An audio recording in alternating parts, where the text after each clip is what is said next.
Look at this question now. ये है 6th question.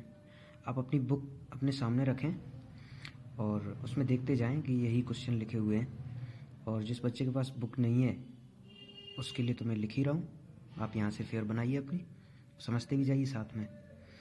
और जहाँ भी समझ में नहीं आता है वहाँ पर आप कमेंट तो कर ही सकते हो। अभी हम वीडियो से पढ़ा रहे हैं तो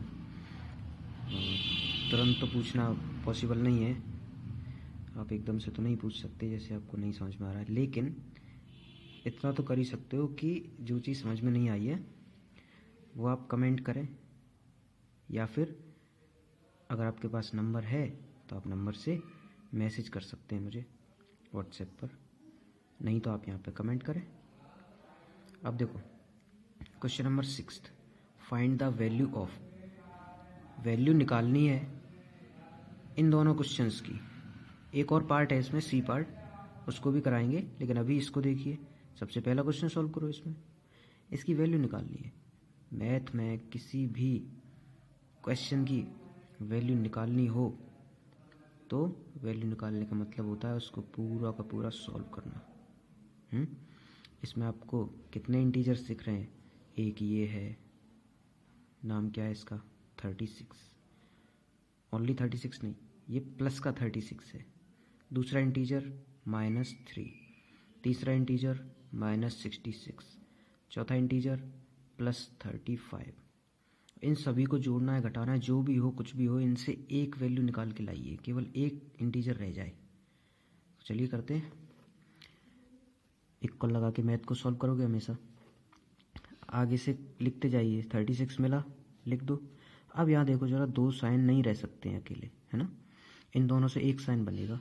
अब वो टेबल याद करिए आप, जो मैंने बोर्ड पे लिखाई थी उस दिन। प्लस माइनस से क्या साइन बनता है उसको निकाल के रख लो, रफ में कर रहे होगे, उसको सामने रखो। प्लस माइनस से बनता है आपका माइनस का साइन, ठीक है? ये और ये मिलकर के माइनस बन गए। अब आगे क्या बचा? 3, उसको लिख दो। प्लस माइनस से बना माइनस का साइन, आगे डिजिट बचा हमारा 66, लिख दो। आगे साइन मिला +35, लो। अब क्या करना है? अब इधर से करते चले जाओ, एक साइड से शुरू कर लो, है ना? क्योंकि सेम साइन के जोड़ोगे या घटाओगे, कुछ भी करोगे, थोड़ी सी कन्फ्यूजन रहेगी। हो सकता है कि बच्चा ये वाली संख्या भूल ही जाए, आगे चल के उसको ऐड करे ही ना। तो इसलिए आप एक साइड से करते जाओ। हमेशा दो संख्याओं को सॉल्व करना है, बाकी की लिखी रहने दो। 36 में से 3 माइनस करोगे कितना आएगा? 33। इन दोनों से ये आ गया, आगे का लिख दो, माइनस की 66 प्लस 35, ठीक है?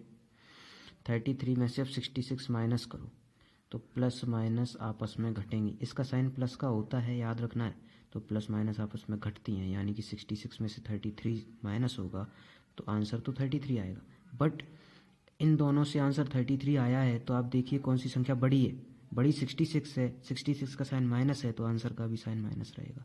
अब इन दोनों से इतना आ गया, बाकी का जो बचा है उसको लिखिए साथ में, +35। आगे सॉल्व होगा। अभी ये दो संख्या है, तब तक सॉल्व करेंगे, वैल्यू निकालनी है जब तक एक वैल्यू ना निकल आए। अब ज़रा देखिए, प्लस माइनस आपस में सब्ट्रैक्ट होंगे कि नहीं होंगे? ये माइनस होंगे, तो 35 में से 33 जाएगा, 2 बचेगा। अब 2 पे साइन किसका लगेगा? प्लस का, क्योंकि 35 बड़ा है, 33 छोटा है, तो बड़ी संख्या का साइन लगता है। बड़ी संख्या प्लस है तो यहाँ प्लस का साइन लगेगा, लेकिन आगे कुछ नहीं है, आंसर आ चुका है, इसलिए प्लस का साइन दिखेगा नहीं लगाए तो प्लस का ही माना जाता है। बस इतना आपका आंसर है। अब बी को देखिए, -25 जैसा लिखा था लिख दिया। दो साइन आपस में मिल रहे थे, उनको मिलाओ, एक साइन बनाओ। प्लस माइनस से बनता है माइनस, ठीक है? आगे 9 +7 +35। इन दोनों को सॉल्व कर लो पहले। माइनस और माइनस जुड़ती हैं आपस में, 25 और 9 जुड़ेंगे तो आपका 34 आएगा। आंसर आएगा माइनस के 34, क्योंकि दोनों की दोनों संख्या माइनस की हैं, तो आंसर जुड़ के तो आएगा, लेकिन साइन रहेगा माइनस का। इसके बाद आगे वाली संख्या लिख दो, आगे वाले डिजिट्स, आगे वाले नंबर्स, जो भी जैसे भी हों उनको लिख दो आप। आगे से दो को करते जाइए सॉल्व, जल्दबाजी नहीं है। देखिए यहाँ पे इन दोनों को सॉल्व करके ये आया, फिर इन दोनों को सॉल्व करके ये आया, बाकी का हम लिखते चले आ रहे हैं पीछे से। फिर इन दोनों को सॉल्व करके ये आंसर आ गया। इसमें देखिए 25 और 9 को सॉल्व किया तो 34 आया, बाकी का 7 और 35 रह गया था, उसको लिख लिया हमने। अब 34 और 7 को सॉल्व करेंगे, जो आंसर आएगा उसको लिखेंगे, फिर ये 35 रह गया उसे भी लिखेंगे। तो 34 और 7 में क्या हो रहा है, सब्ट्रैक्ट हो रहा है, क्योंकि प्लस और माइनस घटते हैं, आपस में घटते हैं। घटाइए, इसमें से अगर 34 में से 7 जाएगा तो कितना बचेगा, 27 बचेगा। ठीक है, 27 आंसर आया। लेकिन साइन किसका लगेगा, 34 बड़ा है 7 से, तो 34 का साइन लगेगा। 34 का साइन था माइनस, तो इसमें भी माइनस लगा। अभी इन दोनों से सॉल्व करके ये आया है, तो ये तो रह गया। अभी लिखो, इसे लिखो ना 35। आगे क्या आएगा आंसर, 27 और 35 को करोगे आप आपस में, इनमें क्या हो रहा है ये डिपेंड करता है इन पे साइन क्या क्या है। ये प्लस का है, ये माइनस का है, तो प्लस माइनस आपस में घटती हैं, यानी 35 में से 27 जाएगा, कितना आएगा, यहाँ से तो देखो 15, एक कैरी लेंगे तो 15 में से 7 गया, कितना आएगा 8, एंड यहाँ 2 है, 2 रह गया, 2 में से 2 जाएगा, कुछ नहीं बचेगा, यानी कि 8 आंसर आएगा। अब 8 प्लस का रहेगा कि माइनस का रहेगा, ये डिपेंड करता है आपका कि साइन किसका, कौन सी संख्या बड़ी है उसका साइन क्या है। 27 और 35 में 35 बड़ी है तो प्लस का साइन है 35 का, तो आंसर का भी रहेगा प्लस का। आंसर अकेली एक संख्या रह गई है तो प्लस का साइन लगाने की ज़रूरत नहीं है, यही आपका आंसर है। ओके, सी पार्ट देखते हैं इसका।